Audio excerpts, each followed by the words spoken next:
What's going on, geeks? You're listening to episode 292 of the Geeks Under Grace podcast. My name's Cody Armour. I'm here with Lj.Lowery. What up? And Shelley Nollan. Hello. This week, we're geeking out about Sony totally not retaliating against Xbox. Definitely not. Don't know why you'd say that. Everything's okay, guys. Yeah. Monopoly's our thing. What are you talking about? We'll also be geeking out about the release of movie scripts, one specifically, but I think it's such a cool idea. And then video game TV shows. So we'll be getting into that in just a moment. Before we do that, something we don't mention on the podcast very often is the reviews. Please leave us a review. It helps us. We also like seeing the reviews too. It's just cool to see what you guys think. So on your favorite podcast app, do that. We do read them, and they're cool. Also help out with spreading the podcast to other people too. Yeah, exposure helps the search. Yep. So yeah, let's get into the video games we've been playing. LJ, go ahead. I still can't talk about Dying Light 2, which, if it seemed like I kind of talked very little about that last time, it's because the PR company, I guess they walked it back, and after we recorded, and they're like, hey, well, you can't, it turns out you can't share your initial impressions, so I had to cut a whole 2 minutes or so out of the podcast, but yeah, I did want to let everybody know that I have beat the game, and that my review will be up on release day. So did it take you 3,000 hours? No, but yeah. So I just want to let people know that it was coming out, and my brain was literally programmed into the muscle memory of that game because I was playing other video games and using so in all of these games the R1 button is usually used to jump. In all of them, so it's not like I'm spoiling anything right there. So it's one of those things where me and my buddy were playing Far Cry 6, and I was throwing grenades and Molotovs instead of jumping, and I was like, oh no, what am I doing? That's funny. Yeah. Yeah. But anyway, long story short, I just wanted to let everybody know that review is coming out this week, and it was very timely because I got it done today, and I start my new job tomorrow. So it was Let's go. Perfect timing. Yeah. So. But yeah, the other thing I did play, which I know Shelley's been waiting to play, is my purchase of Pokemon Legends was based on whether they had a copy of it at GameStop, because I went to go do some trade-ins, and so I was like, you know what, I'm not really I was like, I'm not too hot on this thing, but I want to support experimentation and Game Freak actually trying something new. Mm-hmm. So I got it, and it is really fun. The concept and the direction they are going, I want that to be a future thing in future mainline Pokemon games. Does it land in this one though? Wait, what? Does it land in this one though? The different concepts and stuff? Yeah, I'd say I want to see this in future games, but is this one good? Well, so the thing about this one is what made me very hesitant was some of the reviews and impressions had said that the world is kind of empty, and or the early footage I was seeing looked the colors and just the environments were very dull. But it made me wonder when I played this game, because there was a pre-release patch, if they fixed some of that. So the game does look prettier than I had seen in some of that pre-release footage, in my opinion at least. But the areas are open and everything like that, but they're pretty. It definitely does feel like there is life in them, because you see the Pokemon doing stuff, and you're literally doing a Dark Souls roll to avoid them half the time. But it's cool. Honestly, if they it doesn't have to be specifically what this game is doing to be you got to catch all these Pokemon. That's your goal. I think what they could do is if they give you, even if it's sectioned off areas, I think what they can do is they can implement gyms in a similar way that they implement shrines in Breath of the Wild or something like that. Cool. Is my opinion. I think if they're gonna do gyms in multiple towns in the future, then I think that's the way it should be done. Is they can do gyms almost make you load into a separate area as if you're going into a shrine or something. Yeah. But yeah, it's cool. It's immersive. It's really neat to just, instead of having the screen transition to old school turn-based, you literally just sit there and do the commands and watch your Pokemon battle. Like it's so cool. Like it feels close to something that I've always wanted out of a Pokemon game. Yeah, that's like a dream come true. Yeah, so it's really fun. Like the story's out there. You know, it's just, I mean, who goes to play Pokemon for story anyway, right? Mystery Dungeon. Well, yeah. Mystery Dungeon players do. Yeah, that's an exception. But yeah, it's basically this like almost isekai story. It's like you're not even from like that world, you know, like you get like transported in, and everybody's totally okay with you falling from the sky. They're like, oh, you're that person that fell from the sky, and you have this weird phone thing. Like, you seem like you're not afraid of these guys, you know, these things. And wait, everybody... are you like from modern day then? Yes.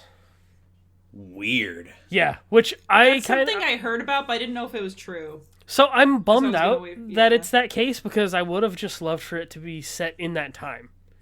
Yeah, I thought he looked kind of modern, running around. Yeah, so you do start with modern clothes, but then you get more like you get the outfit that the rest of your Survey Corps has, kind of, and you get to like customize your clothing a little bit and stuff. It was cool later on, but I like it. It's fun. Yeah, I'm a little... I would have rather been from there. But that's cool. Okay. Yeah. Interesting.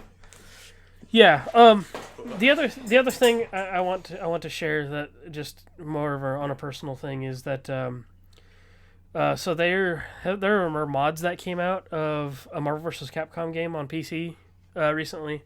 I think mods on PC are a little more accepted, because it's like you don't have to like jailbreak, you know, consoles and do all this weird stuff with consoles to get those working on consoles. So what I found fascinating is I saw this trailer for new character models in this game for like Cyclops and Ken and all these characters that weren't even in the game, but they're new models, and they're like animations. They're fully animated. So I was fascinated with it, and I was like, so let me buy Ultimate Marvel vs. Capcom for what it's probably the 6th time in the last 10 years, and it happened to be on sale on PC for $7 right now. So I was like, okay, I'm gonna check it out and check out these mods, and I'm blown away. Like, I've been playing this game off and on for years, and it's cool to have these characters that, like, it looks like the devs like could have worked on them and put them in the game. It's fascinating. It's cool. I love that.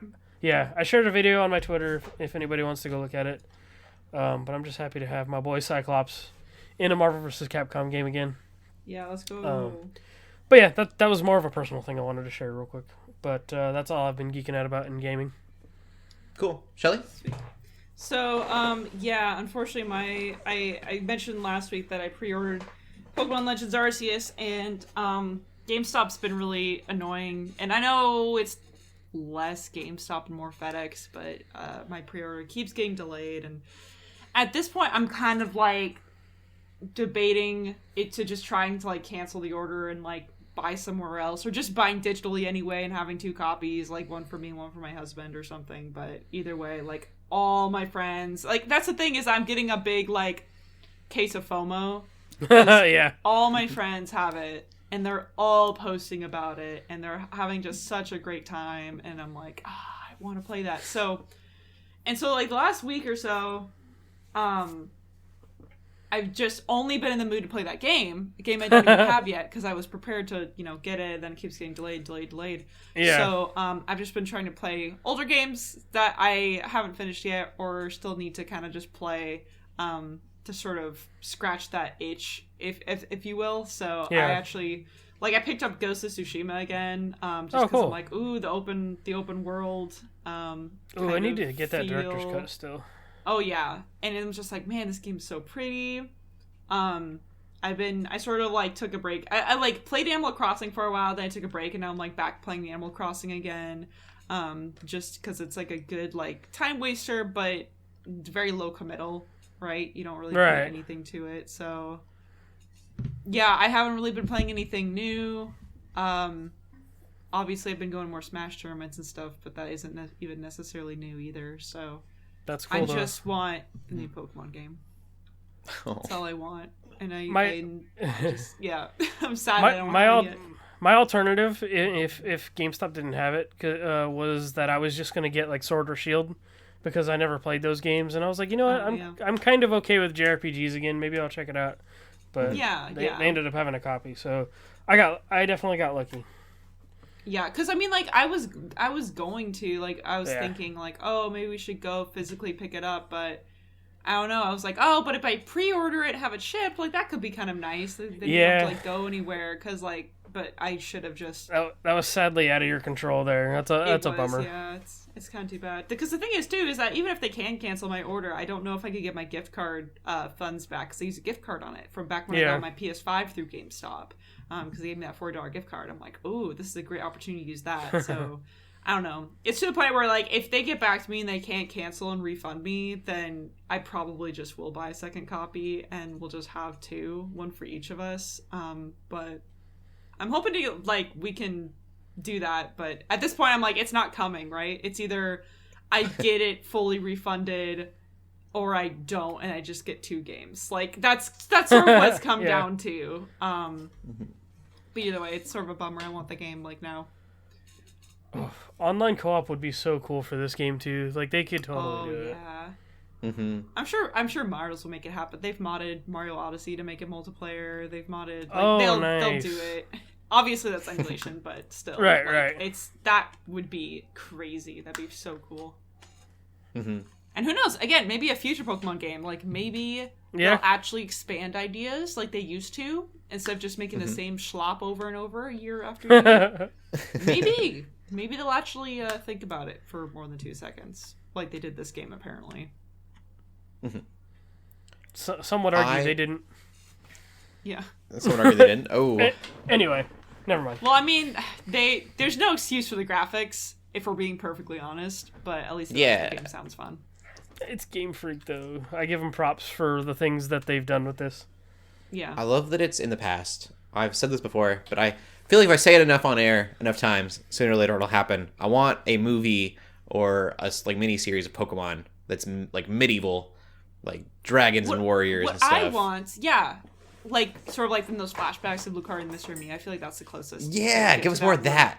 Like, I feel like what I want now with this context of this game is for someone, and I'm sure there's already people putting these videos together or have those videos together of like an actual rough timeline of the development of the Pokemon world from like the beginning till it is now, because in this game and also in other games, just through like, you know, the legend of Paco and Dialga, whatever, the legend of this legendary Pokemon, but then also in the movies, all three of those different types of things give you different pieces of what the Pokemon world's like, because you see the Celebi movie. The Celebi movie also, you know, introduces that concept of like, I use the apricorns as Pokeballs, and you have these old style Pokeballs.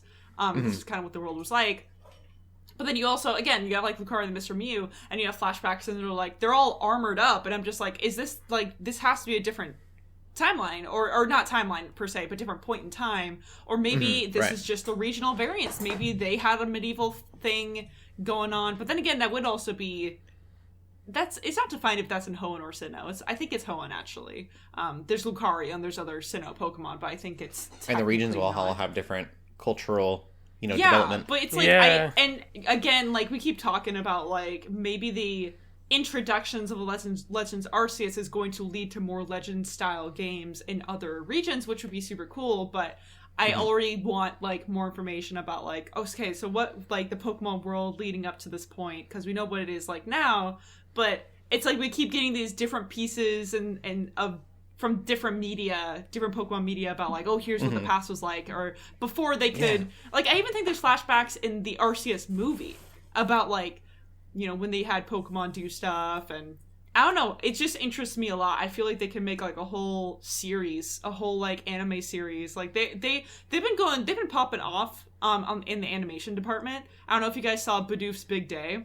Yeah. No. The animation is incredibly good. It's way too good. Like, it doesn't feel like Pokemon that's that good, you know what I mean? Like, if the animation Big Day, that sounds cool. They've been doing stuff with and they also did their little, I don't remember what the series was called, but they did like a little sort of scene study for like different scenes in different Pokemon games that happen. Oh wow. And like, I think I remember that. It was like a YouTube thing, right? Yeah, it was. Oh, was yeah, that? and then they Yeah, also yeah. did a separate thing that was No. just in Oh. the newest region. That like they've been doing that again. That's what I mean. They've been popping off. So I feel like if they could just do an entire animated like thing, it doesn't even have to be like an actual series. It could just be like little YouTube videos that are disconnected, like they have been doing, of just like the past. And again, with the Legends Arceus being really successful already. Maybe that's something they'll look into. I just think it'd be really cool just to get more snippets of like, we don't need to see characters we know. I just want to see, again, more snippets of like, what was the past like in the Pokemon world? What was it like before even Apricorn Pokeballs? What was it like during these wars where they're all armored up? And I don't know. It's very interesting. Like, I want people in armor riding Charizards. I want like a Rhydon, Rhyhorn, Shield Wall. Yes. That'd be Exactly. Oh, there's so many cool things that you could do with like those concepts. Yeah. That would be fun. Yeah, but it's like I'm Make it banking kind of on like the a- animation team. They'll do it. They would be the Yes. ones and they would do it well because you see those animations. And it's like you could tell they care a lot, which is like so different than Game Freak. So different than Game Freak. Yeah, that would be so fun. Yeah. Anyways, PS5 told me that I was like last call for the games, PS Plus games for the month. Okay. And so I checked out, I don't remember even know what I downloaded that was from this month. Deep Rock Galactic? I don't know. I think I might have gotten lost. I don't even know if I downloaded any of those games, but what I ended up in was the PS5 games, that like PS4 games. They're now available on the PS5 when you get the subscription. The PS Plus collection. Yeah, because I totally spaced that was even a thing that I could like get into. Yeah, it has like Persona 5 and stuff. Yeah. Yeah, I downloaded Persona 5. That's the original Life is Strange, one, I think. I know, it's such a rip because it's like, it's free, but I always have to tell people, like, get Royal. Oh, like, that is Yeah. the way to play. It's been annoying me because I know of at least two people who have went and played the original Persona 5 recently, and I'm like, y'all, don't bother with that one. Don't touch it. Well, I think my wife has played Well, yeah, she has like most of the original. Yeah, so that save is still there, yeah. and she never beat it. So downloading it, I think we might be able to like finish it. That would be worth it, I think. If you're Yes. already so far, like, that's Yeah. She had like fair. put most of her time in that, and then it was a friend's game, so we moved and we had to give the game back. So I'm not sure. I haven't looked into that at all. Anyways, I got Days Gone, and that's the game that I've been playing. And that's one of those games where like everyone talks so poorly about it, and I always have the mindset of it can't be that bad. Like I'm pretty easy to please. Yeah. So before I like dig into it, I will say like I am enjoying it. Like it's fun. the gameplay is way better than it started out to be. There was a lot of bugs and it had a rough start. Oh, they fixed a lot. Okay, that makes sense. My biggest issues with it are like the story. Although I'm intrigued in the story, it was super predictable so far. The story and the characters are easily like the weakest part of the game to me. Yeah, the voice too bad. acting is like I feel like probably most the games worst at voice this acting point. I've heard in a while. Really? Yeah. Oh, gosh. And I don't think it's the actor's fault. I don't remember who the lead actor is, but he has moments where it's really good. They do this weird thing where like he's on his motorcycle all the time, so he like yells. It might even be Sam Rockwell or Sam Worthington or something. I can't remember. I looked it up and I've forgotten. But he's yelling over his motorcycle motor. But if the motorcycle's not going, he's still yelling. And it just sounds awful. Bro. Plus, his character is just kind of like it's like a poor man Tony Stark weird thing. So my biggest like if I were to say to fix it, they should have gone like all in on something. Like it's kind of the survival game that feels very like Last of Us. Like It's you're literally spread too getting thin. bandages and stuff. With this like stereotypical motorcycle gang that's just like Yeah, and the motorcycle gang, like, so far they haven't leaned into that. Like, that would have been really cool if they would have really leaned into his, like, motorcycle past. And then, like, it's just you and this guy that was in your gang. And, like, there's these camps around, but you're kind of you're drifters. That's what they call them. And that's what you are, is you're a drifter. I think it would have been really cool if he would have, like, set up a camp with his gang. And, like, they had been, like, we're going to run this world. And then kind of gone that route. that'd be legit, yeah, because then you could like ride with like a convoy and stuff, and like actually Yeah. have that be a mechanic, but it isn't. And so, like, the survival stuff, I feel like, doesn't lean in enough into the survival. It's just kind of feels like it was like shoot in. So if you like, you don't have to eat or anything, but I have to fix my bike, which seems tedious. I kind of go to Red Dead 2 and think about it that way, and it's just like you really kind of half-baked the survival stuff in this, which I don't necessarily want. I would have rather gone the Grand Theft Auto route and been able to like ramp my bike off a cliff and keep riding. I feel like even the bike stuff started out worse than it is now. Like, I actually didn't mind it, though it is slightly annoying that you do have to go back to your bike and fix it and refuel it. But it sounds like finding that's gas almost is a annoying. non-issue. Yeah. Like, a big quality of life thing that I didn't realize I wanted, but I definitely do, is like holding a button down so that I can just follow the trail.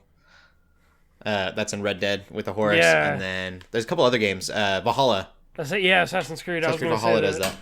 And I really wish that it had that to it, so I don't have to sit there and like ride these trails. Yeah, I don't know. It just needed to lean more into anything. The zombies are tedious. They are supposed to be hibernating during the day. They don't hibernate during the day. Just most of them do. And I'm like, man, I wish I could explore this world without having to like worry about using my bullets. Because it's a survival game, so if you run out of bullets, there's like you gotta go find them, and I've got kind of an anxiety of like getting stranded right now. I'm pretty early on in the game. I feel like I've opened up 2 camps for those who know what's going on, and I'm like, man, what if I run out of gas? What if I run out of ammo? And I'm just like stuck here. You can only quick save on the bike. Yeah.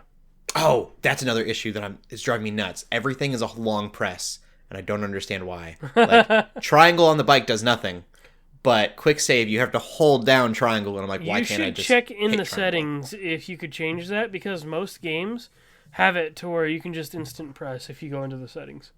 Okay, I will check that out, because everything you do is like a hold square, hold circle. Yeah. And I'm like, I can't just walk over to the gas tank and hit circle? Like, why do I need think to that's hold an it? accessibility setting that they've been putting in a lot of games lately. Cool. Yep, you should go look. Like, why would I not want to fuel up? I don't understand why I would need to hold to make sure that I definitely want to fuel up this gas tank. Yeah. I mean, circle does nothing.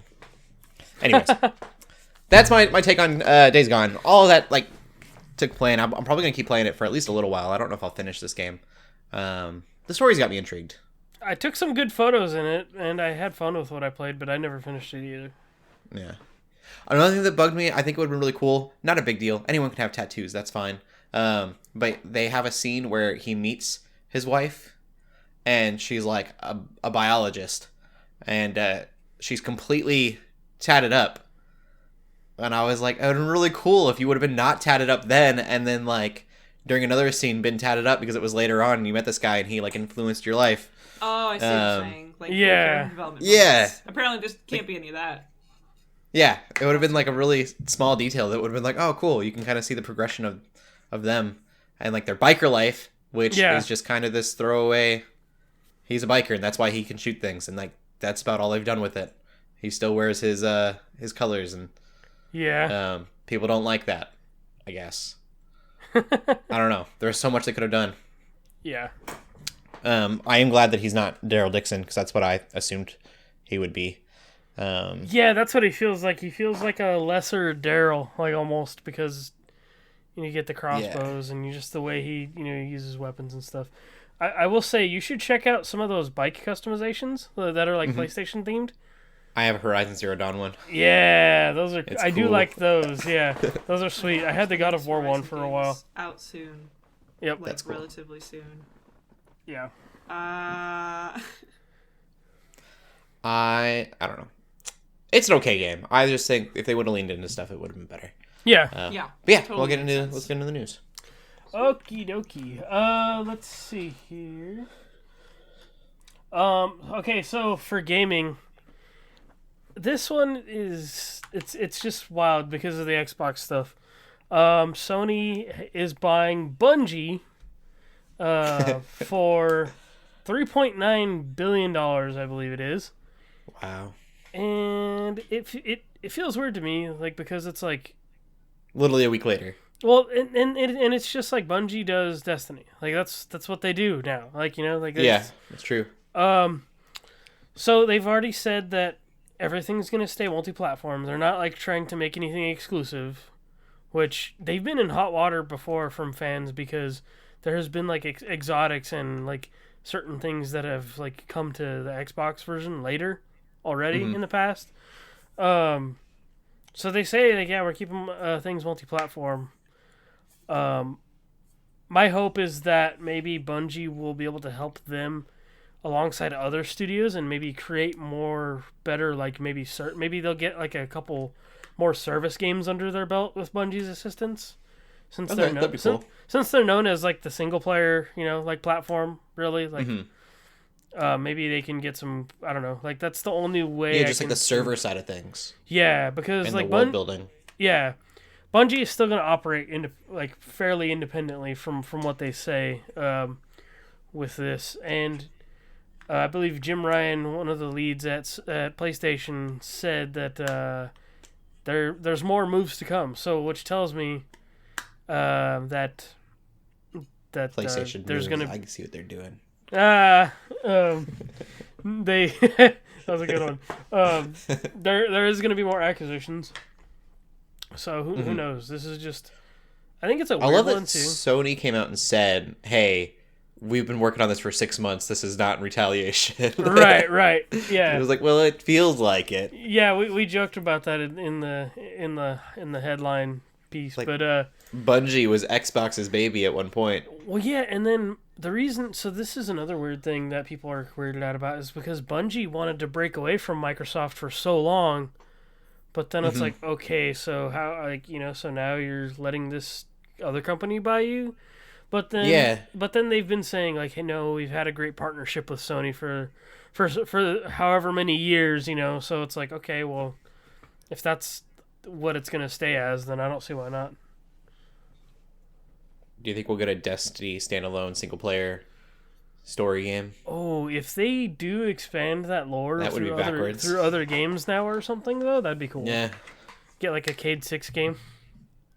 Oh man. Yep. I'm in. I was like, this idea is stupid, and then you said that, and I was like, I like it. That would be great. Yeah. So it's just Sony's making moves. Which also reminds me that the MLB The Show game is actually coming to Switch this year now, along with Xbox. So we're actually going to get to see the Sony Studios logo on a Switch this year. Which is so weird.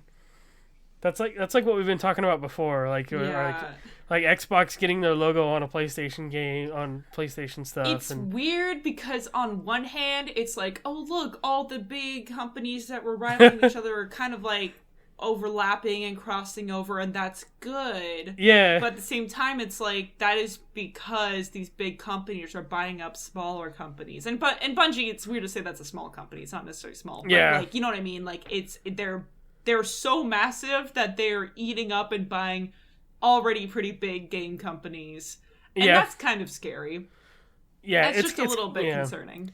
Yeah, and it's this weird thing where it's like Call of Duty is going to be on everything still, Destiny's going to be on everything still now. Yeah. And then MLB The Show is now on Xbox and Switch. So it's like, man, it's just that running on a Switch, I feel like it already runs so weirdly. I feel like, well, maybe not. I don't know. It's just weird to think about a sports game like that on Switch. Yeah. Personally. Yeah, but I mean that's all side stuff compared to like the Bungie thing, but it's just wild that, like Cody, you were talking about in the past few weeks about like, imagine seeing the Xbox logo on like while you're playing a PlayStation game and stuff like that. But so now it's like we're gonna see a Sony Studios logo on our Switches if we play MLB. So it's just weird. These companies are slowly, I don't know if they're warming up to the idea of making more money on other platforms and having these other endeavors that they still own. So. Yeah, I think it kind of goes to show, like Xbox is just really ahead of the game, as far as I guess the future. Like I haven't owned an Xbox since 360. Yeah. But I was still very like Team Xbox and just the way that their mindset is, and that's like software is the play, not the hardware. The idea that consoles will kind of like fade out, and so like I think these moves are kind of they're not for now, and like a lot of people are waiting for the games like to come out now. I think they're gonna be really important in like 15 years. Yeah. When no one cares about the console anymore, but like if you don't have those software companies, those developers, then you don't have games. Therefore, you don't have money. As a big Xbox or PlayStation, player. Yeah, and I think before we move on, it's important to think about too is like they've always said that those consoles get sold at a loss anyway. It's like the games they make money off of. So, especially like you get into cloud gaming. Yeah, I think consoles are gonna slowly fade out, and like you're saying, because they don't make money off of them anyway. So like, wild. So so January just left the building, so we have the rest of 2022 to see what happens. Yeah. In smaller news, we got some news about some news. It's the 25th anniversary of Final Fantasy, and Square Enix knows how to celebrate. Yeah, so the producer of Final Fantasy VII Remake has said that we will get news about Part 2 of the remake this year. It just seems so silly. Well, and then so people were taking that as like, oh, we're getting Part 2 this year, and it's like, no way. That's not what it means. It's like, yeah, that's not what it means. We'll get an means E3 cinematic trailer. video that doesn't show gameplay. And then we'll get it 3 years later. Yeah. No. Okay, I mean, I feel like it's kind of nice, actually. Like, it's silly on one hand, but at the same time, it's kind of nice that they're checking it and kind of being like, yeah, this is happening, and hey, look out for this time in which we're going to talk about more. Yeah. Right? Yeah. They could have done worse. They could have done like a mobile Chocobo racing game or something, and then been like, this is what you get for the 25th anniversary. Well, I don't know. Worse is probably a soldier, like Shinra-based battle royale game that's currently out on mobile. But if they would have announced that Yeah. for their 25th anniversary, people would have been like, this is... You've ruined... Like, why didn't you give us, like, a trailer? Yeah. Also, side note, Chocobo GP looks pretty dope, even though it's like Mario Kart. Yeah. But I was mixing two different ideas. Yeah, so I'm thinking that we'll probably... I was thinking like Magic Carp Jump, but with Chocobo. Oh, okay, yeah. That would be hilarious. But yeah, so I think we're gonna get Part 2. If anything, it'll be like April of next year. Kind of like how for Remake Part 1 was like an April release, I believe. Yeah. So yeah, that's happening.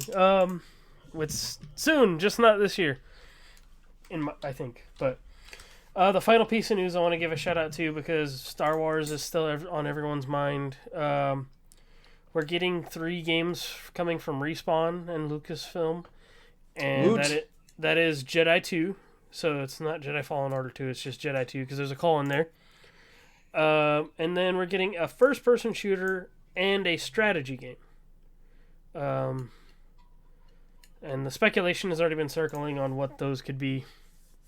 So that's exciting. Yeah. Respawn, I mean, I've been playing Apex for a year now, so. Yeah, and then Titanfall 2, though, like, I feel like everything I've played from Respawn has been good. Jedi Fallen Order was really good. And then apparently, I guess the studio that's doing their shooter did the VR Medal of Honor game they put out on the Quest 2. And I heard that was pretty decent, or I at least forgot about that. Or at least that won some awards for things that it did around the actual like shooter gameplay. So yeah. So that's exciting. This isn't in your news, but they just announced Mad Maggie for Apex, which is like some new character. Oh yes, and then that's got the 9v9 mode coming too, right? Oh yeah. And like, I don't mean to, not that we would put news of another character in Apex, like that's not something we would usually touch on. But it's topical since we're mentioning Respawn. Yeah, you mentioned Respawn. I was watching the trailer for the character, and it had this like arcane reminiscence to it, and just like the way that it looked. Yeah. And I was like, can we get that show? Can we get that movie of Apex, like as a movie. I think Apex would be a cool show, I think. Like the characters are so interesting, and the lore of Titanfall is rich in there too. So I think that would please Titanfall fans as well. Yeah, like they're doing a really weird thing now, where like when you say thank you and you're welcome, which has been like a staple from the game, they will interact depending on the characters you have playing. They will talk to each other about like personal stuff. Oh wow! Yeah, so like.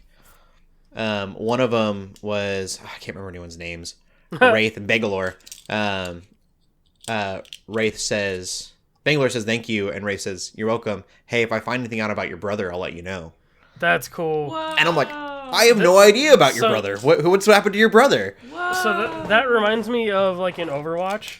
Before you even start the game during the countdown, it'll have characters on each team talk to each other and make comments to each other if they have some kind of connection or something. Okay, so, it's so cool, and like I don't know. I love that. Maybe I need to play the Titanfall games, and maybe I would know something then. But like, it makes me want a show. Like I want make stuff. Yeah.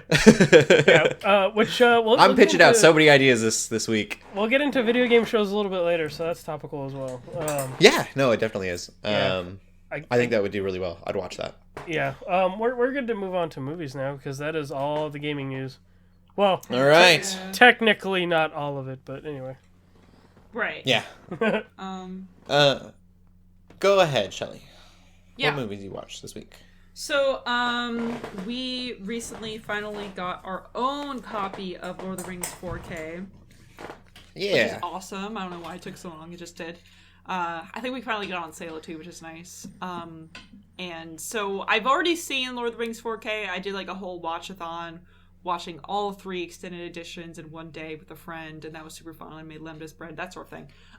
But we own it now, and it's just been really fun to literally anytime we need something on in the background, we're just like, well, let's put on Lord of the Rings. So like we're like slowly watching through the trilogy again, and it's actually so cool how much more stuff I'm picking up having seen all the Hobbit movies, which is crazy because I had read the Hobbit book and I've seen the first Hobbit, but for some reason like and maybe it's just because me and my husband rewatched the Hobbit together, but I was like, oh, those are the trolls, they're just there like in the first movie, and I'm like, I remember them being frozen in the book / Hobbit movies, and they mention like Thorin, they mention all this stuff about like the Hobbit, like in very subtle ways. That's like crazy to think about how like Lord of the Rings came out as a movie trilogy, came out first and like way before the Hobbit, but they did a really good job with those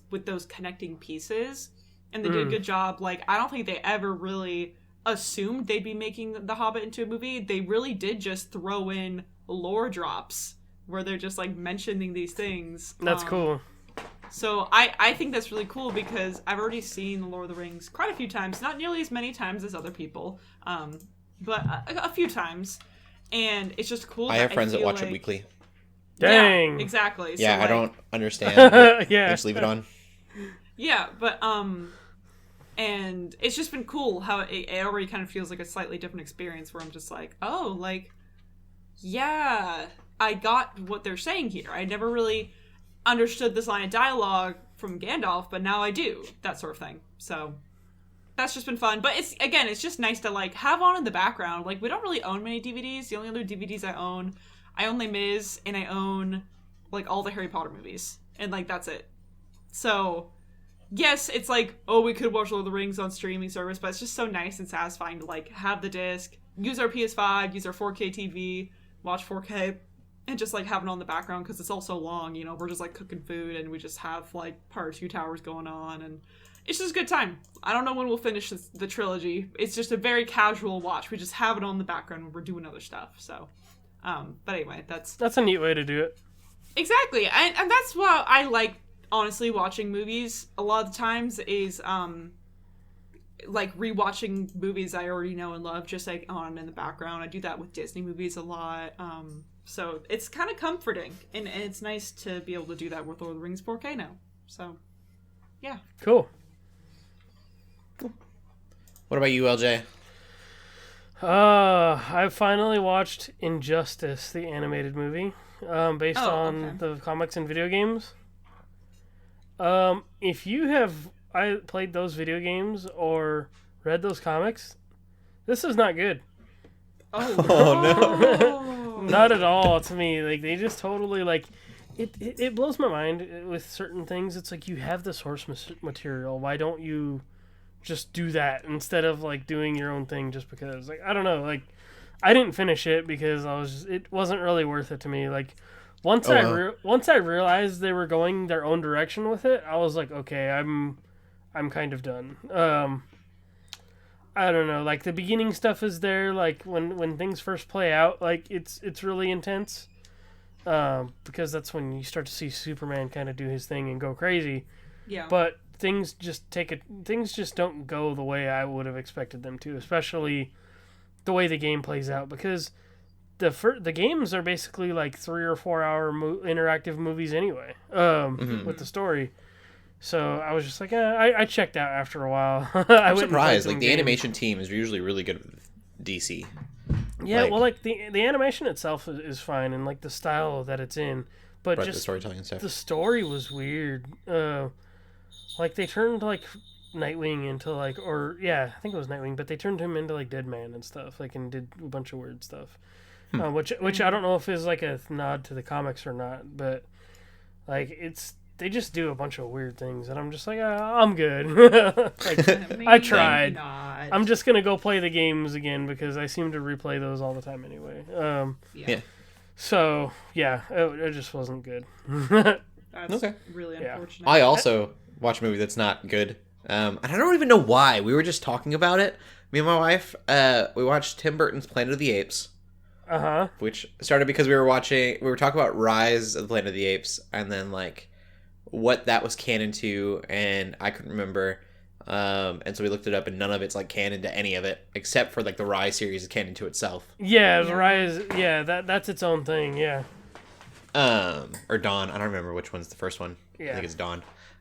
So we're like, do you want to watch Tim Burton's? Because that's the one that I remember the most, and so we did, and it's got Mark Wahlberg in it. Yeah. And then what's her name?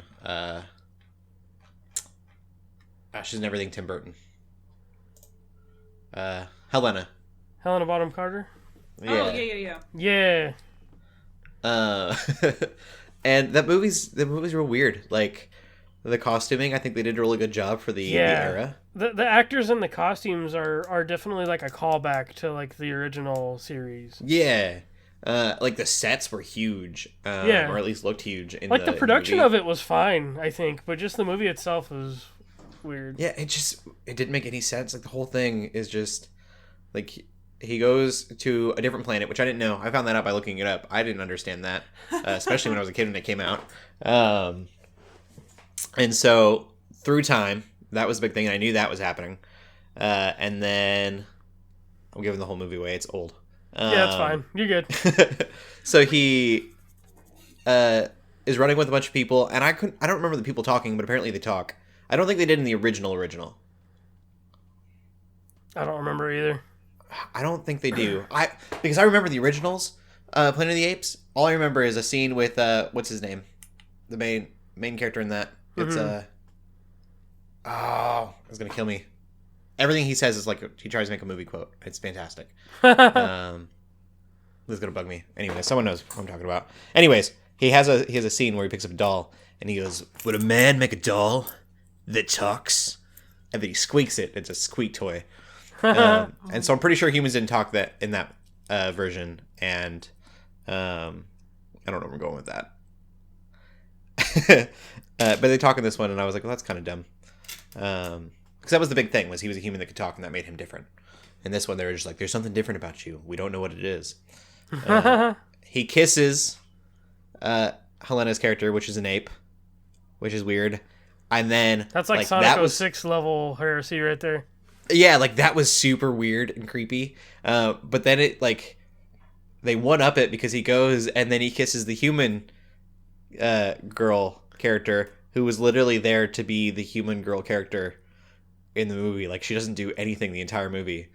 and then like he kisses her, and there was no romantic like nod before that. It was just so random. It's like, oh, we messed up. Let's correct that.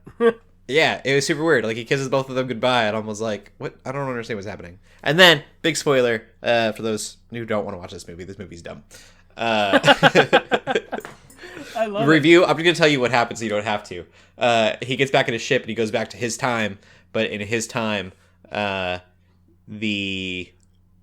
on a different planet. So the governor thing, Thade, I can't remember who he was. He's a big military general. He is Abraham Lincoln. In the statue, in DC. Oh wow, it's really weird. But the old movies were really really weird. Like the originals, there are people like worshiping a nuclear bomb. Yeah, in, like the third one. They had a level of cheese thanks. that was acceptable during those times. Yeah. Yeah. This was just, I don't know. Mark Wahlberg's also just a really weird choice for like a Tim Burton movie. He was still barely getting into movies, I think, around that time, too, if I remember correctly. Yeah, super young. Yep. Tim Roth, Michael Clark Duncan, I miss.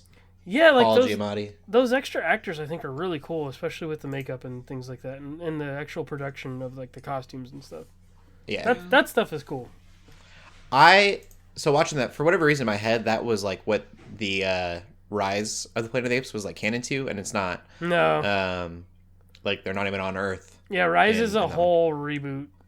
So I kind of wish we would have had a Planet of the Apes, like in the Rise universe with like why not remake that if you're gonna keep like why not get to that point? I don't know. That would have been cool.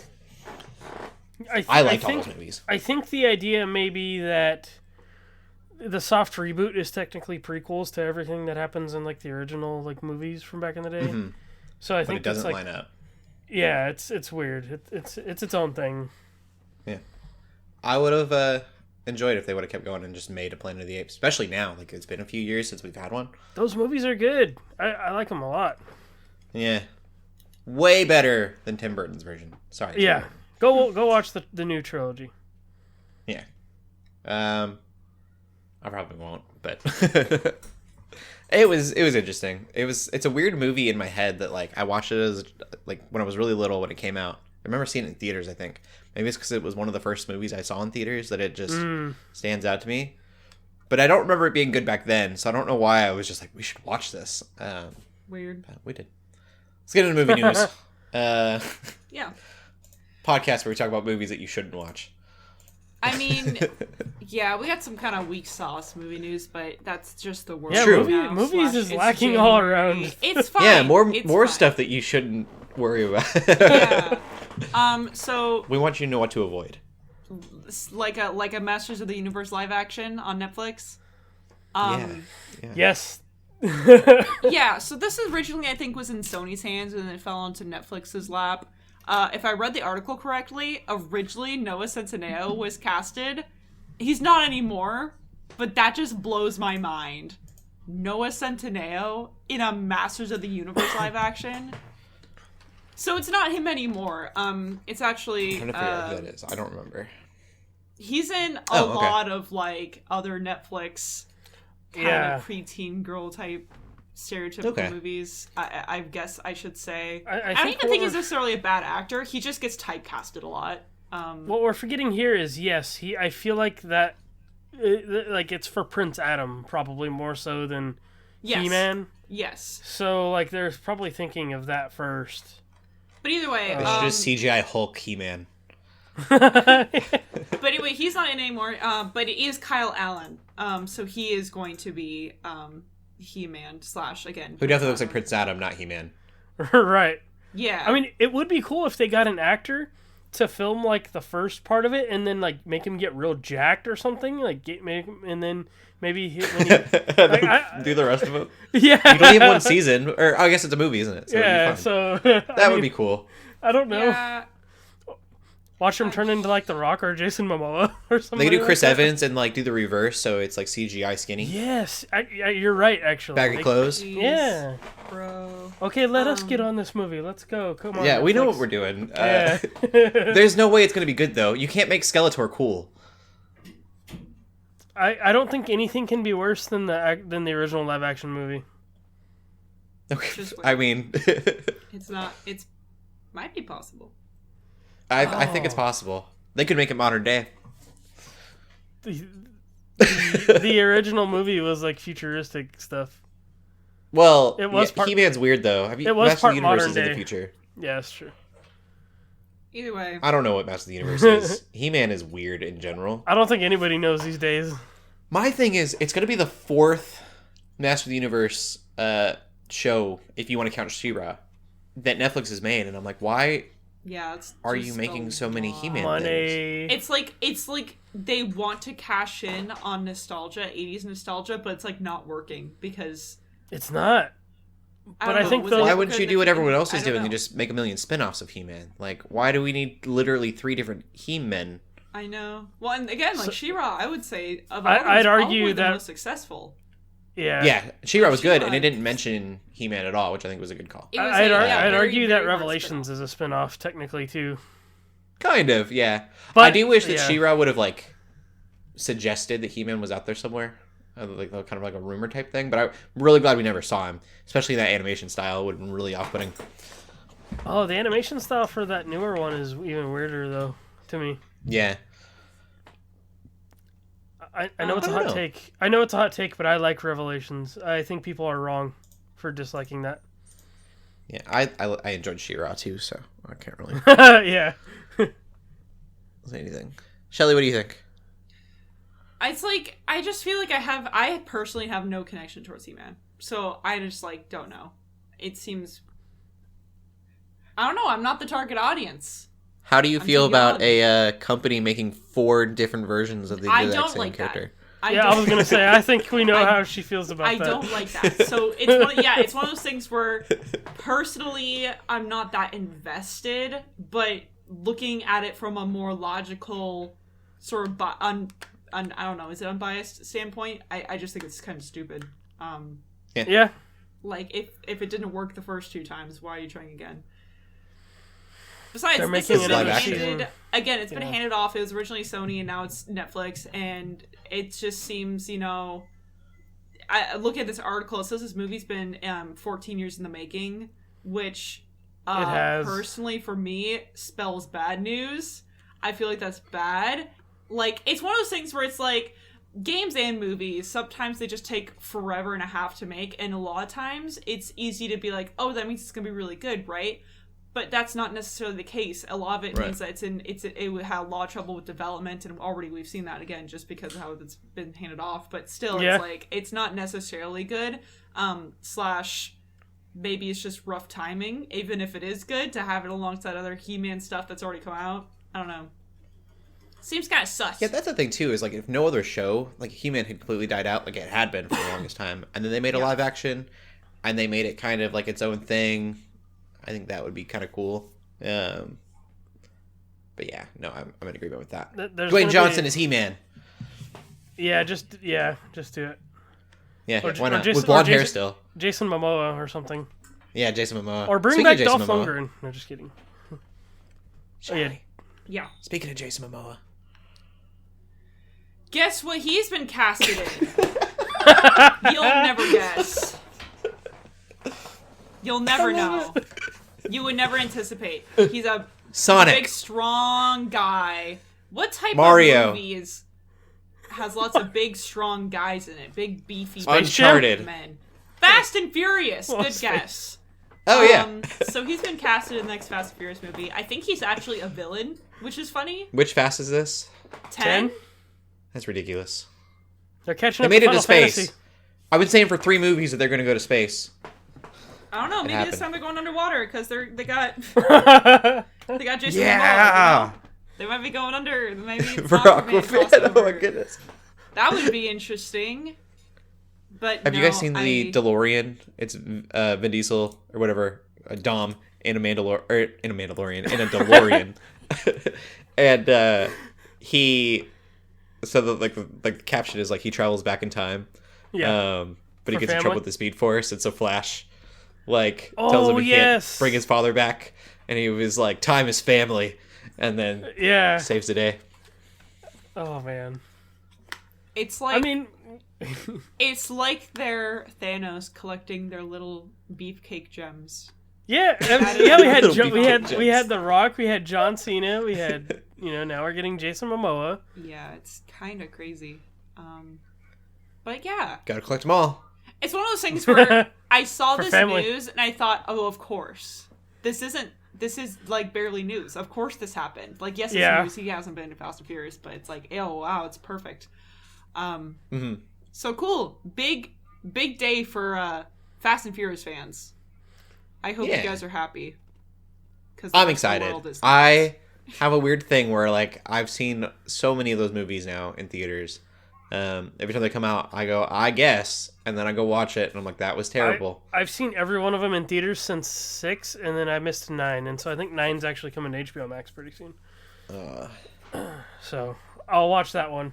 But I cried real hard when Brian drove away, and that doesn't give it too much away. But the actor died, so it was. You know what ruins that moment now is the played out Wiz Khalifa song. Oh, it's a meme. It's such a meme. Yeah, it's such a meme. It's crazy, but yeah, I know what you mean.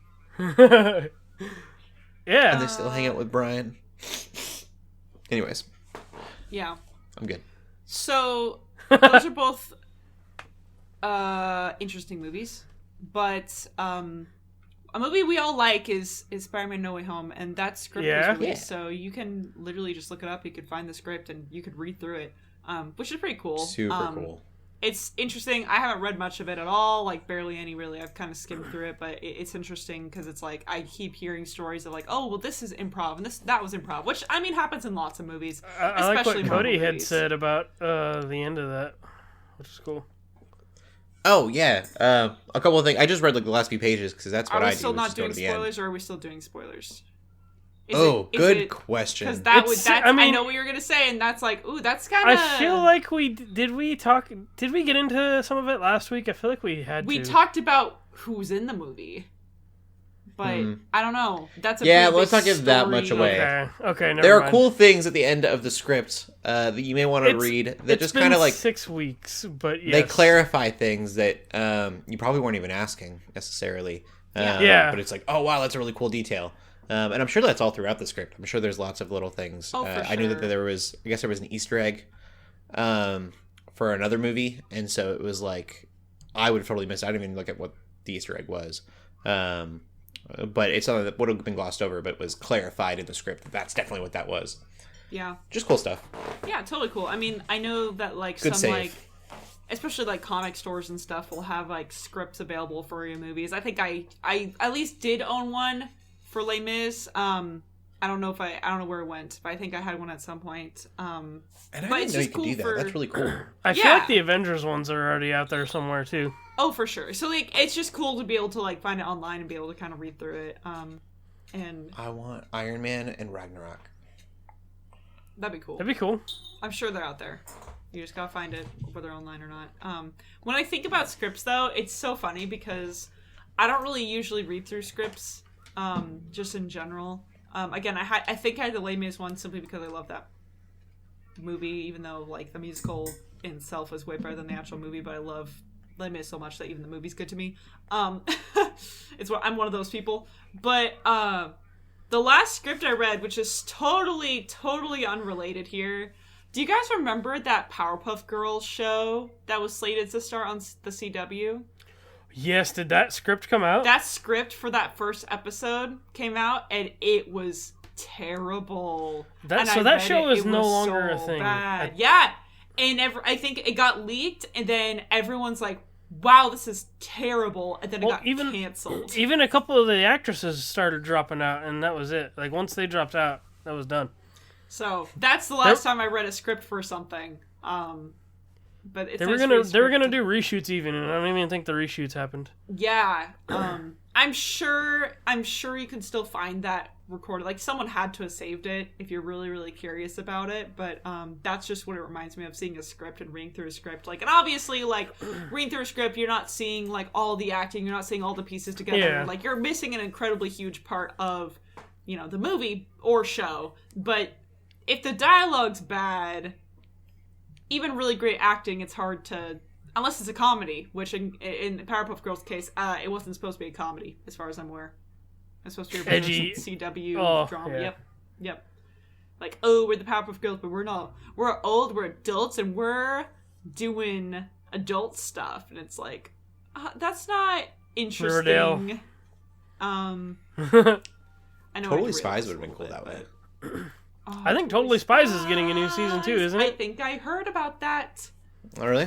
We might as well be talking about TV news now. So, I mean, we're going to talk about movies, but, I want Totally Spies, but I also don't want to do the same thing that they did. I feel like we Powerpuff talked Girls. about that on an episode at one point, now that I think about it.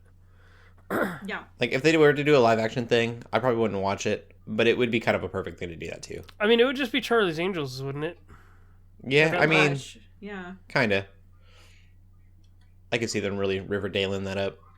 Yeah. That means something. Could. It's like, it's so annoying when, like, every childhood, like, thing, like, oh, there were kids in in like elementary or middle school, or oh, there were kids in high school. It's like, oh, we gotta make this super duper adult now for all the adults who, they're adults now.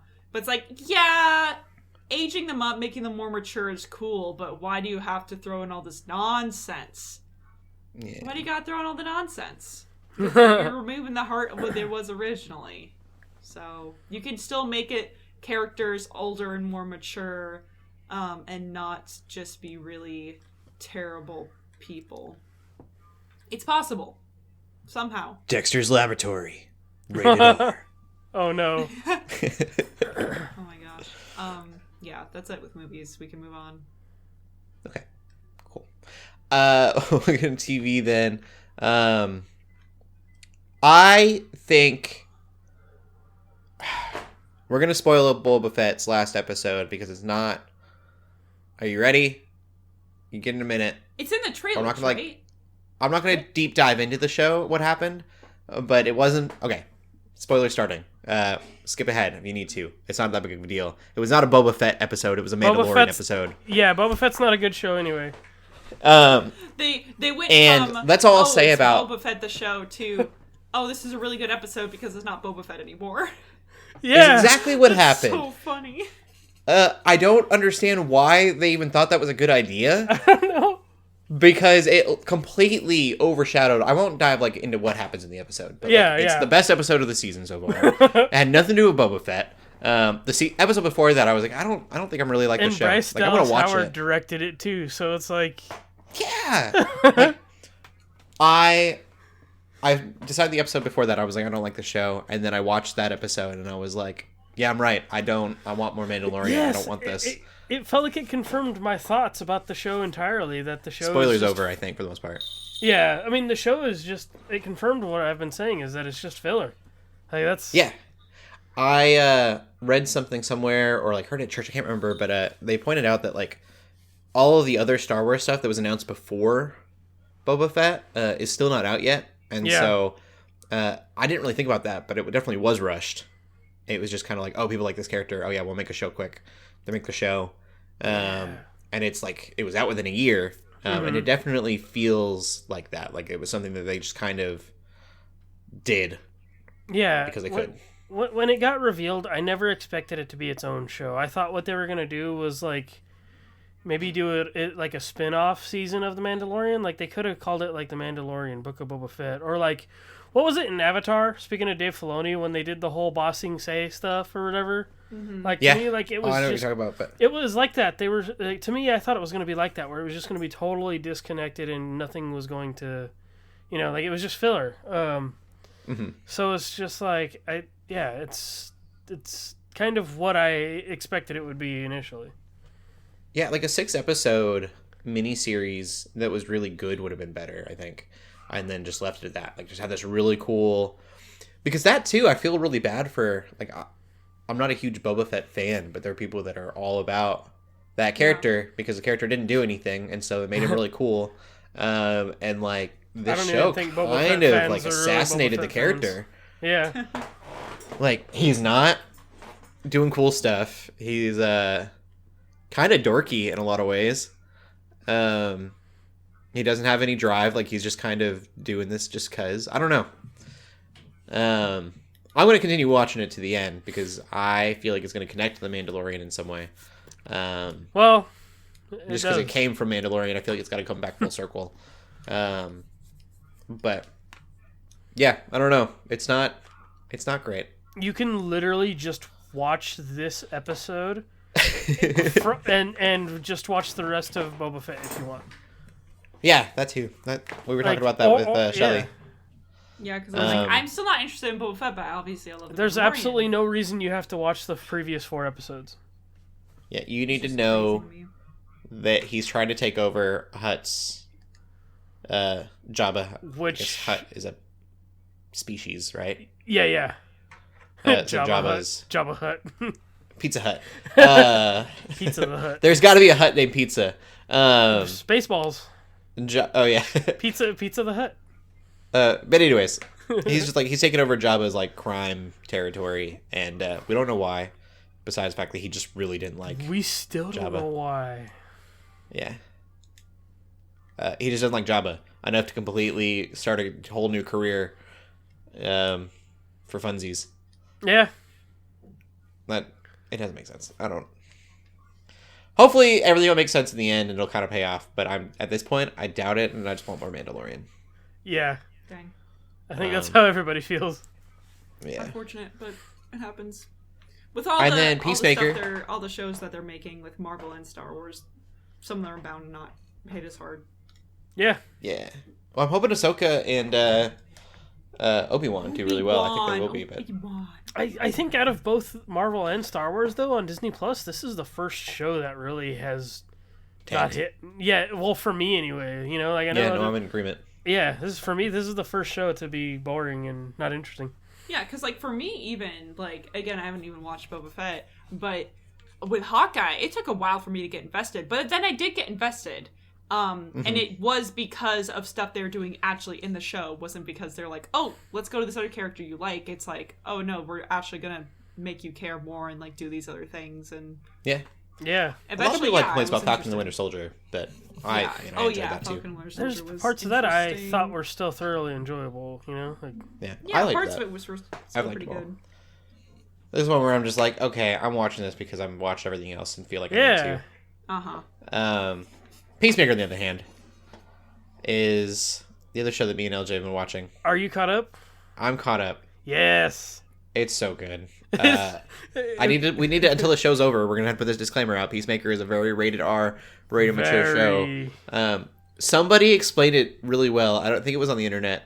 They said every character in that show doesn't know how to talk to other people. Like it's like they've never talked to another human being before, and it makes so much sense. You mean like Cobra Kai? Yeah. Yeah. It's like each character in that has never spoken to another human being in real life, and it's wonderful. Like they're all so awkward. I mean, they even lean into that though in the newest episode. They kind of like let you feel that. Like honestly, they're all kind of just misfits. Yeah, it's so good. Yeah. Even the neighbor, who I definitely think is Batmite.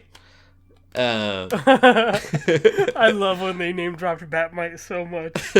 I was like, wait, that's canon? Yeah. Oh, it's so good. Like he has no idea how to talk to people. Yeah. The whole thing is just wonderful. And then they that sums up the show. Yeah. And then they actually like start to make you like feel for like Peacemaker in a lot of ways too. And I guess all I have left to say is it blows my mind that Peacemaker is a better show than Boba Fett right now. Yeah, no, that's true. It's a trip to say that.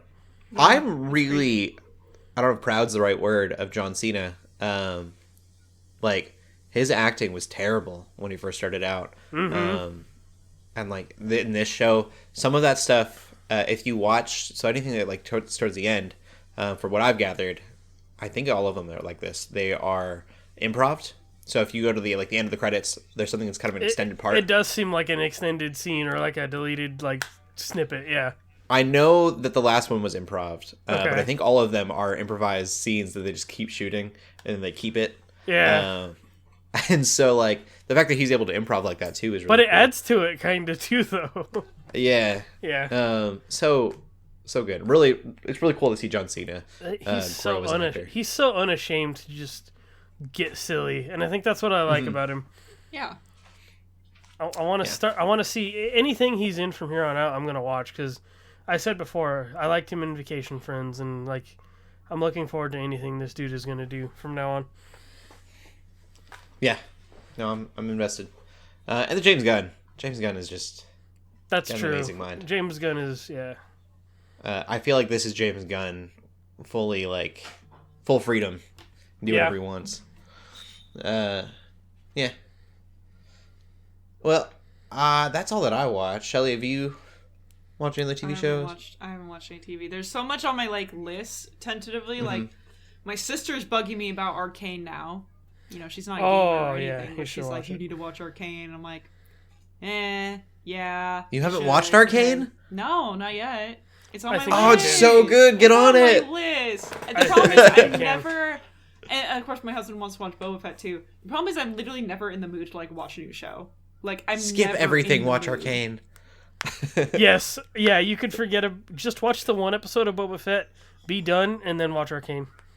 Yeah, Arcane's amazing. I've noticed I've kind of been there's a lot of shows that I had started that like I guess it's been so long that I won't go back to them. House of Cards. I never finished the last season of that. Oh wow. And there's a bunch of other shows that I like. They started back up and I just never got back into it. And so now it's almost like there's so many of them that I'm only watching stuff as it comes out. I could see that, yeah. Yeah, like I guess I'm just kind of like paralyzed by the idea of like all the stuff that I could catch up on. There's so much good TV on right now. But it's, you know, it's been so long that since I've seen it that it's kind of like, well, if I'm not missing it that bad. Right. So I don't want to go back. I don't know. I'm excited for a lot of stuff coming out. Like I'm ready for more Dragon Prince. I'm ready for more Last Kingdom. Not Moon to be Knight. just Netflix oriented, but Yeah. Moon Knight coming out. I want more Cobra Kai. I'm looking forward to Halo. Halo looks awesome. Yeah, we can start there for the movie news. We got a new trailer for Halo. TV news. TV news. That's what I meant. For video game news. Yeah, wait, what? Movie TV? Halo. A trailer came out and it looks really good, but it's just literally like, hey, remember Master Chief? You like it? This is what it looks like. Happy? Hey, want to see a Covenant alien? We did good. Look at it. Be happy. Yes. Oh my gosh. You remember Warthogs? I'm happy. Boom, we got you a Warthog. Watch our show. I'm fully there. And what's sad is that... So I've kept Paramount because my parents have been watching 1883, which I'm telling myself I need to watch. That's another thing that I've been wanting to get into. But then it's like, okay, they're like, we're dropping this in March. And I said, well, I guess I'm not getting rid of Paramount Plus anytime soon.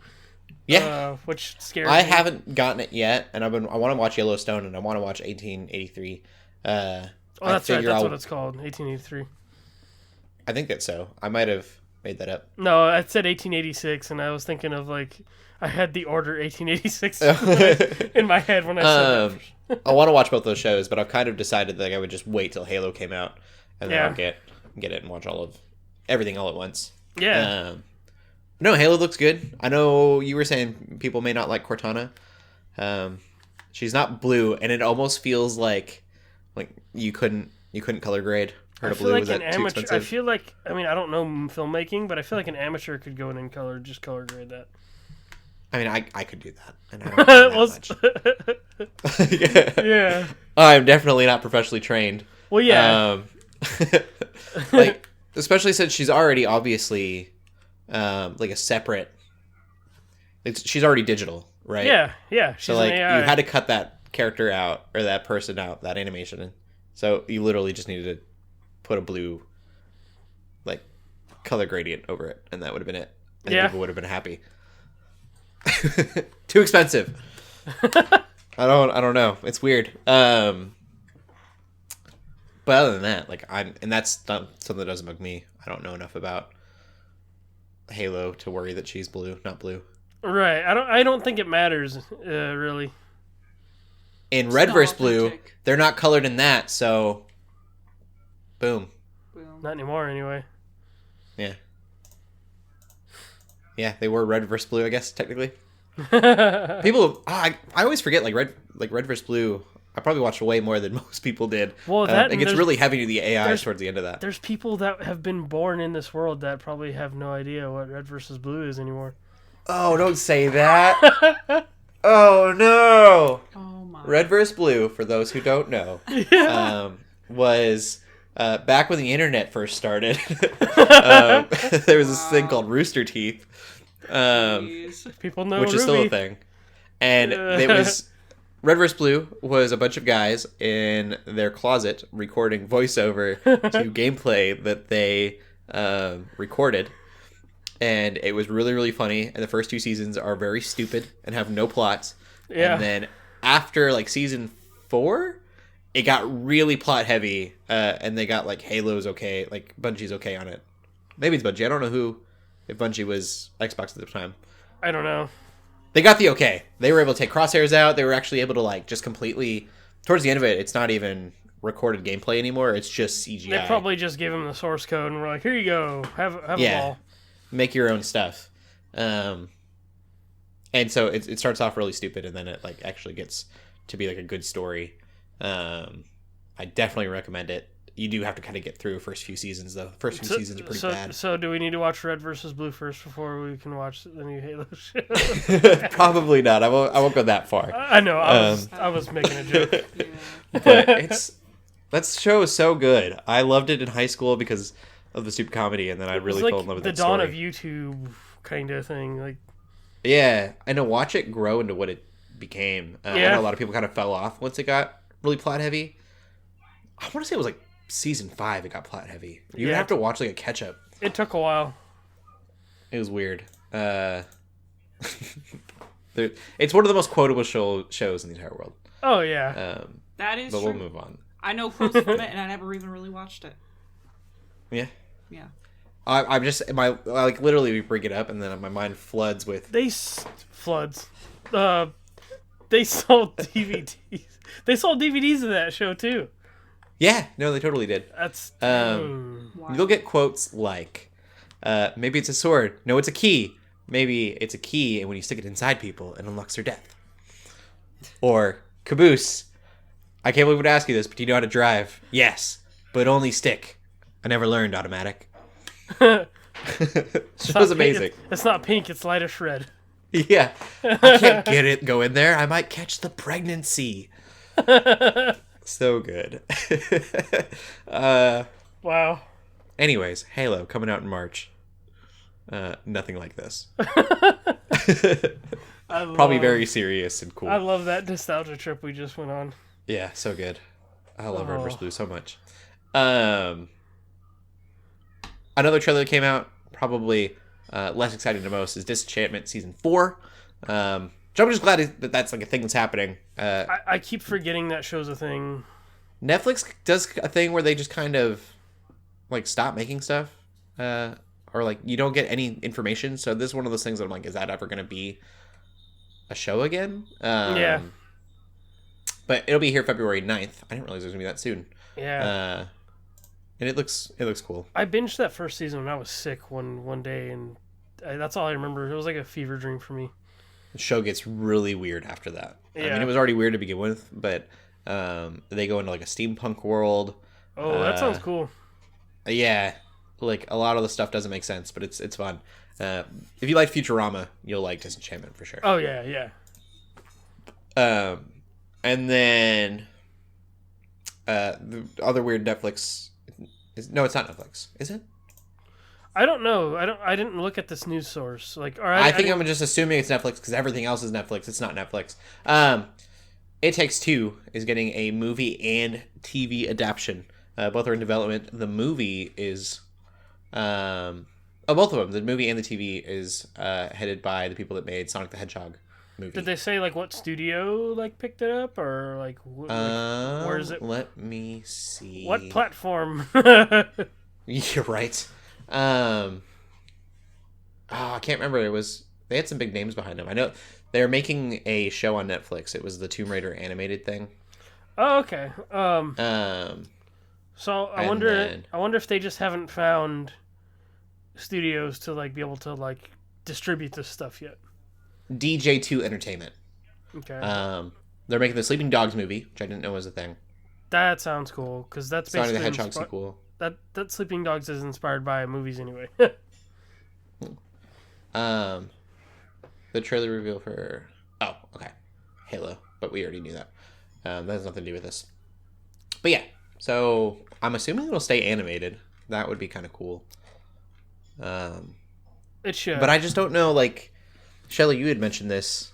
It feels like they just kind of took the game of the year and we're like, oh, we can make money off this. Yeah, it just like, seems why? a little bit disingenuous, but I don't know. It just seems like, this is the new popular thing. We got to keep capitalizing on it, which I don't like. I mean, it's one thing to make a sequel. It's another thing to make it into a movie. The theme, too, is so, like, heavy. It's like, I could see a movie because the game already feels like an interactive movie. But like a show, it's just like, man, like, you don't need to be hitting on this heavy topic the whole time with the show. So it's like, I don't understand the show. The movie, I'm like, okay, like that makes sense. But the show, I don't understand. And I feel like half of the game is like, you have to play co-op and you play with the two people, and it's like, that's like a huge factor in the experience. Because we talk plenty about how like video games transitioning into like either a show or movie, right? How you're missing that gameplay experience, and how, sometimes it can be a good thing or a bad thing. Usually kind of bad. Usually it doesn't translate super well. But when it comes to like a co-op game, I just feel like that's even like weirder, because like that is so intertwined with the themes and the story. I imagine, I guess, don't quote me on it because I haven't played the game, but everything I've heard about the game, everything I've seen about the game points to that, is that like the team building aspect and the emotional connection that you get from and satisfaction that you get from working with another person on a puzzle or a mini game or on a thing like that, like that's even hard to mimic or to express those feelings in a show. You can't watch the show alone. You have to be with another person. Now, if they did something crazy where it's like, okay, now you have to do this experience with two people, and there's two different types of shows, and one person watches one, the other person watches the other, and somehow pretty crazy. They do something crazy. Like, now that could be cool, but that's not going to happen. They're not doing that. It's all split screen. 100%. No, just kidding. Yeah, but like the game is, it's about this couple who's on the verge of divorce, and they have to learn to work together, which also has the players learning how to complete these puzzles and sequences together. So it's just like the whole point of that. It's just to me the theme is the theme being so heavy is what makes this like disingenuous. Yeah. I'm happy to see the mixing of all the genres, we'd call it mediums. I wouldn't call them genres. Of this, like, it seems like TV is getting closer and closer to movies, and like movie and TV kind of are interchangeable almost. It's just the duration, and then video games are kind of making their way into that too, to where it's like a movie can be a video game and a video game can be a movie or a TV show or whatever. But I'm kind of on board with you guys of like, it just kind of seems like they're just picking the next popular thing instead of finding something that was actually inspired, I guess. Yeah, and if they took the themes and ideas and inspiration from It Takes Two and made it like, oh, here's a different couple or a different scenario. Maybe they make it about siblings instead. Maybe they do, that could be cool. Yeah, I could see that. They can make an original kind of like spin-off idea.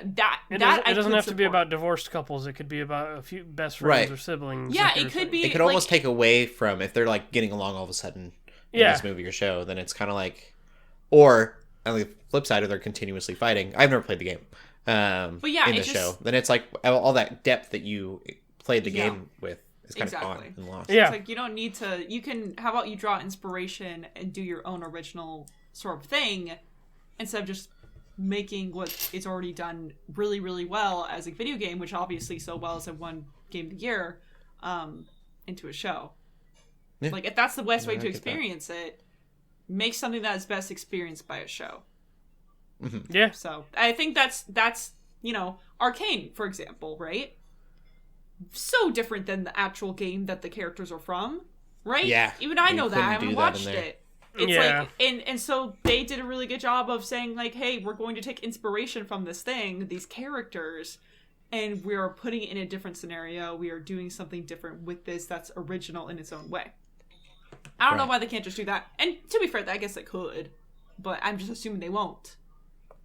Mm-hmm. Well, going back to like in Apex 2, I was talking about like that's a game where you're shooting each other and there's no story. Adding context to something that's already there would be cool. Where I can't imagine this is going to add context to anything from the game. Yeah. Yeah. Even like something like the Tomb Raider movie that came out that was like basically the same story as the video game. Yeah. There was a lot of context added by it being just a movie. And there was a lot of weird decisions made too. So it's like then you get into like what liberties are they taking, kind of a thing. But like, does it? I guess that's the question I would always think they should be asking: is can they add context? Can they add something to what's already been made? Yeah. Because if you lose something and you're not adding anything, then like, what's the point? Yes. Yeah. Well, all right, that is it. Kind of a quiet note to end on, just kind of a meh. It's all good. But we were unhinged and feeling it today, so.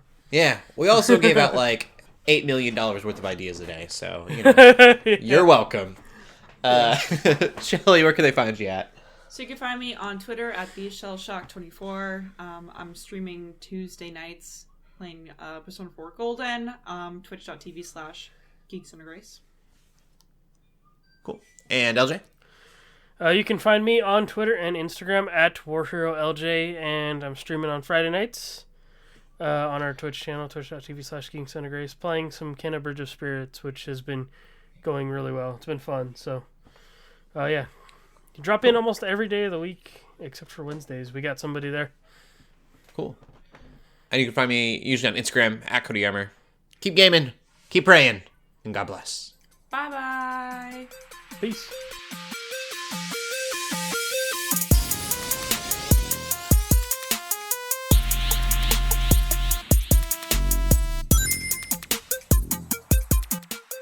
We hope you enjoyed this episode of the Geeks Under Grace podcast. We love hearing from you, so feel free to ask us questions or just comment on the show by using the hashtag GUGcast on Twitter, or by joining the GUGcast questions channel in the Geeks Under Grace Discord. If you like this episode, consider leaving a review or rating of our show on your favorite podcast app. If you want even more Geeks Under Grace, you can always go to geeksundergrace.com. We love you all so much, so thank you for listening.